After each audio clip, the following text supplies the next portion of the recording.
예레미야애가 1장 12절에서 22절 말씀입니다. 지나가는 모든 사람들이여 너희에게는 관계가 없는가? 나의 고통과 같은 고통이 있는가 볼지어다. 여호와께서 그의 진노하신 날에 나를 괴롭게 하신 것이로다.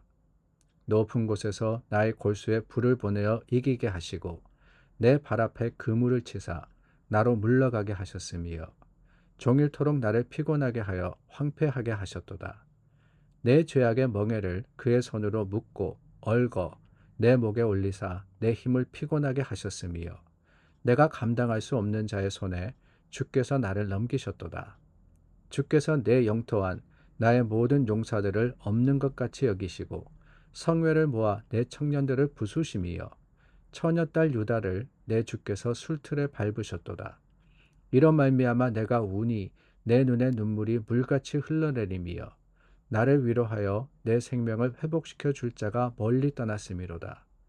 원수들이 이김에 내 자녀들이 외롭도다. 시온이 두 손을 폈으나 그를 위로할 자가 없도다.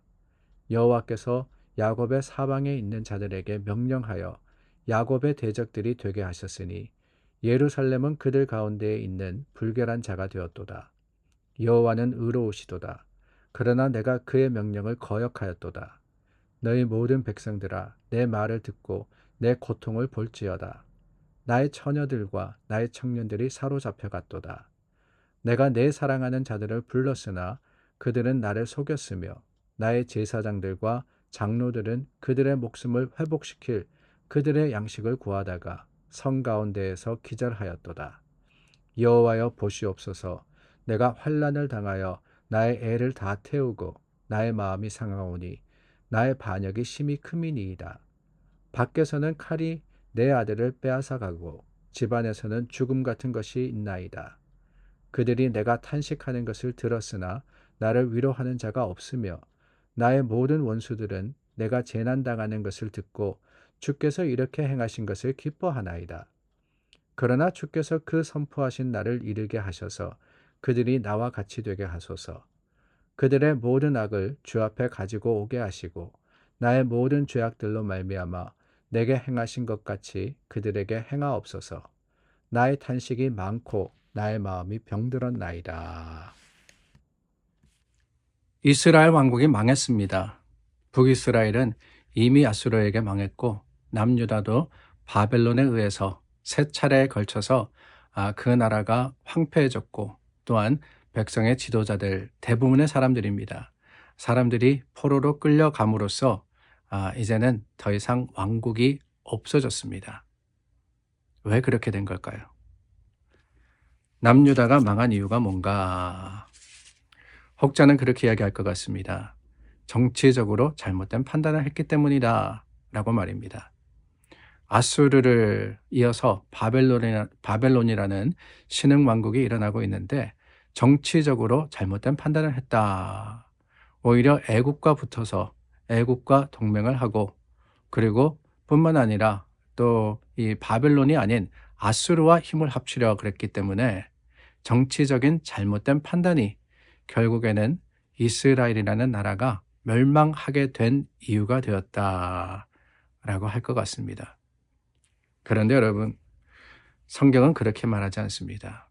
하나님의 말씀, 하나님은 정확하게 이스라엘이 멸망한 이유를 선포하시는데 그게 뭐냐?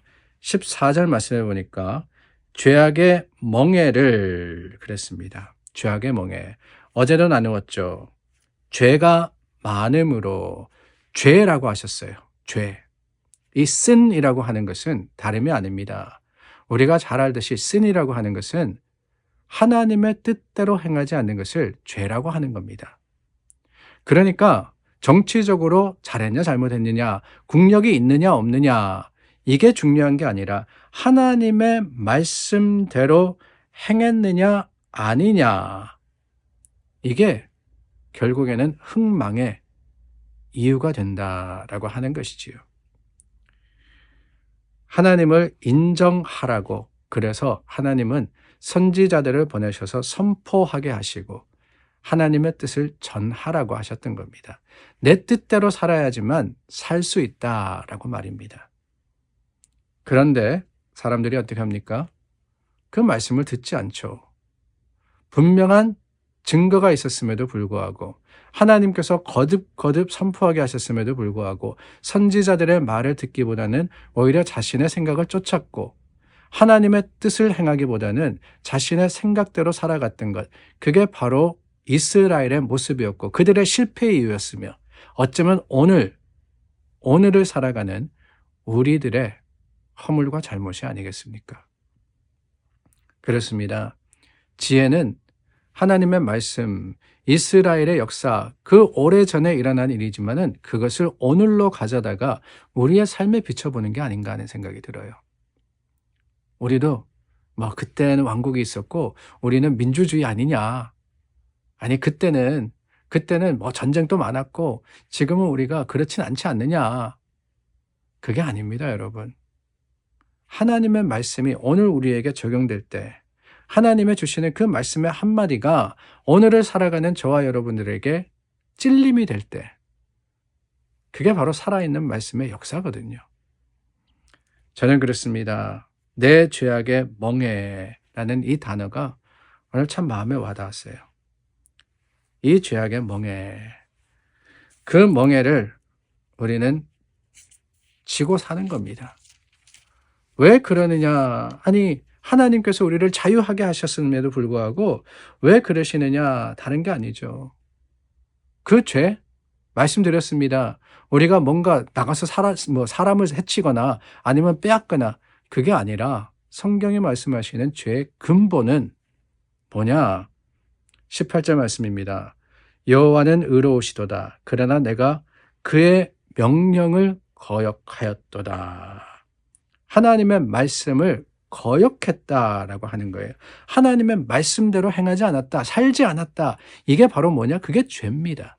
그게 멸망을 가지고 오는 죄라는 거예요. 문제는 이 죄가 언제부터 시작이 되느냐? 첫 인간의 때부터 시작이 됩니다. 그래서 원죄라고 부르는 거죠. 우리가 잘 알듯이 에덴 동산에서부터 하나님의 말씀을 거역하는 일이 벌어졌습니다. 아담과 하와가 먹지 마라 라고 했던 그 과실을 먹음으로써 하나님의 말씀을 따르지 않고 거역함으로써 죄가 이 세상에 들어온 겁니다. 그 죄로 우리는 살아가는 거죠. 그러므로 여러분, 죄인이 아닌 사람은 하나도 없습니다. 우리 다 죄로 태어났고 죄로 살아갑니다. 아니 나는 선하게 살지 않느냐. 나는 그래도 죄 짓지 않고 살지 않느냐. 그래요. 구체적인 살인이나 강도나 이런 죄는 짓지 않을 수 있습니다. 거짓말이나 음해나 아닐 수 있죠. 그러나 여러분, 우리의 삶의 그 모습 자체는 우리의 심정은 이미 죄악되기 때문에 죄 짓지 않고 살아갈 수 있는 사람은 아무도 없습니다. 그냥 그 경중이 다르다 뿐인 거죠. 그런데 여러분, 여기에 놀라운 은혜가 있습니다. 아니 죄가 무슨 은혜냐라고 하실 수 있을 것 같아요. 우리가 죄의 굴레를 지고 살아가는데, 멍에를 지고 살아가는데 하나님의 말씀을 거역하였는데 아니 도대체 거기에 무슨 위로가 있고 거기에 무슨 희망이 있느냐. 그런데 20절 말씀을 보니까 예레미야가 이렇게 이야기합니다. 여호와여 보시옵소서. 여호와여 보시옵소서. 그래요. 여기에 희망이 있습니다. 우리가 죄를 지었다. 우리의 그 죄의 허물로 인해서 하나님은 우리를 끊어버리시고 버려버리신 게 아닙니다. 그럼에도 불구하고 하나님은 우리를 사랑하시기 때문에 여전히 지켜보시고 여전히 우리와 함께 하시기를 기뻐하시는 분이십니다. 그래서 우리가 하나님 보시옵소서, 하나님 들어주시옵소서 라고 하기만 하면은 하나님은 우리를 돌아보시는 거예요. 그게 뭐냐? 그게 어려운 말로 하면은 회개라는 거죠. 하나님, 내가 죄 지었지만 하나님께서 나를 여전히 사랑하심을 알기 때문에 내가 주님께 아뢰입니다. 내 죄를 고백합니다. 하나님 들어주시고 도와주시옵소서. 그렇게 하나님께 나올 때 하나님이 어떻게 하십니까? 하나님은 회복시켜 주시는 거예요. 이게 복음입니다. 이게 복음이에요. 이스라엘의 역사가 그것을 증거합니다. 이들의 죄로 인해서, 듣지 않음으로 인해서 하나님께서는 심판하셨지만은 또한 하나님은 하나님의 긍휼하신 사랑 가운데 그들을 회복시키셨습니다. 그게 증거로 성경에 드러나 있고 그 역사를 우리가 보고 있는 거 아닙니까? 그렇다면 여러분, 우리는 지혜로워야 되죠. 우리가 죄 가운데 살아가고 있다 할지라도 분명히 기억해야 됩니다. 하나님 안에 회복이 있으며 하나님 앞에 우리에게 주신 나음이라는 약속이 있다라는 것을 말입니다. 그 나음과 하나님의 주시는 긍휼하신 사랑의 증거를 오늘 우리가 붙들고 하루를 살아가며 회개할 때 하나님 우리 편이시기 때문에 우리를 날마다 새롭게 하실 뿐더러 우리로 하여금 하나님의 크신 능력이 되게 하실 것을 확신합니다.